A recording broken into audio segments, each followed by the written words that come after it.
Növbəti sualda soruşur ki, Darül Kufurda müsəlmanlara qarşı küfr sistemi ilə hökm olunan dövlətdən, polisdən yardım alan şəxsin hökmü nədir?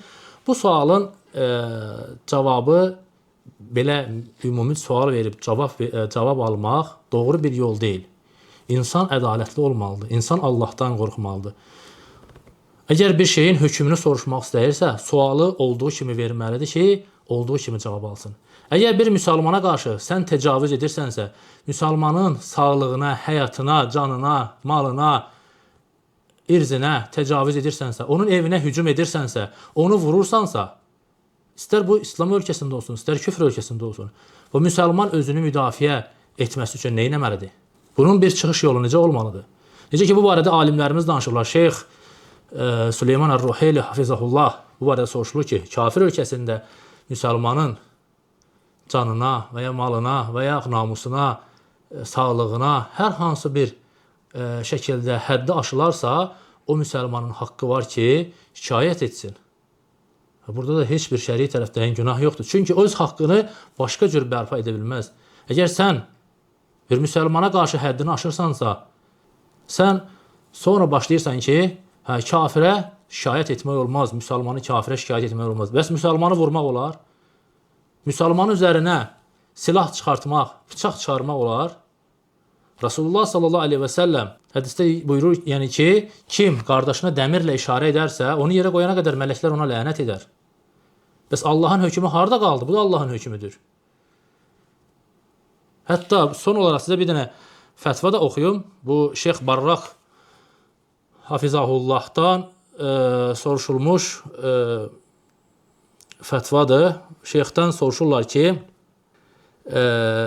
هل يجوز اتصال بالشرطة في بلد غير إسلامي للتبليغ عن بعض تجار الحشيشة ممن لا أدري إن كان في بعضهم مسلمين أو لا. Deyir ki, müsəlman olmayan küfr ölkəsində narkotik alverçilərini polisə zəng eləməyin hökmü nədir?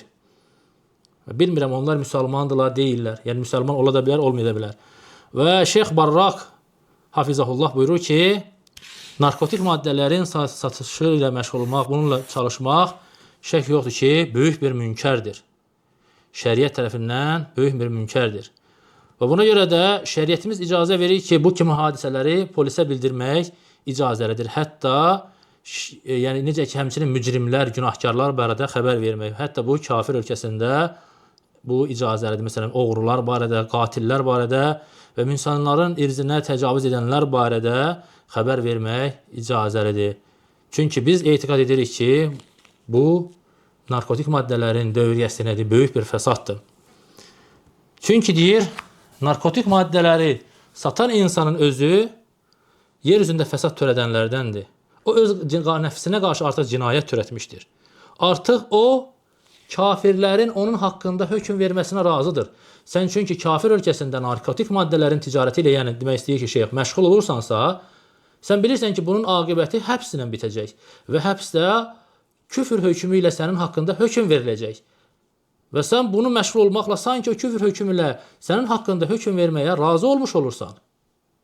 İnsan bunu da düşünür və şeyx buyurur ki, və o bilir ki, və yaqibuhu bi ghayri ma anzalallah. O bilir ki, onu Allahın nazil etmədiyi ilə onu cəzalandırılacaqlar. Və onun har haqqında təbliğ etmək, yəni çatdırmaq isə şərrin və fəsadın qarşısını almaqdır və bu barədə mən tərəfdə deyir, heç bir işgəl yoxdur, yəni heç bir şəri tərəfdən qadağa yoxdur.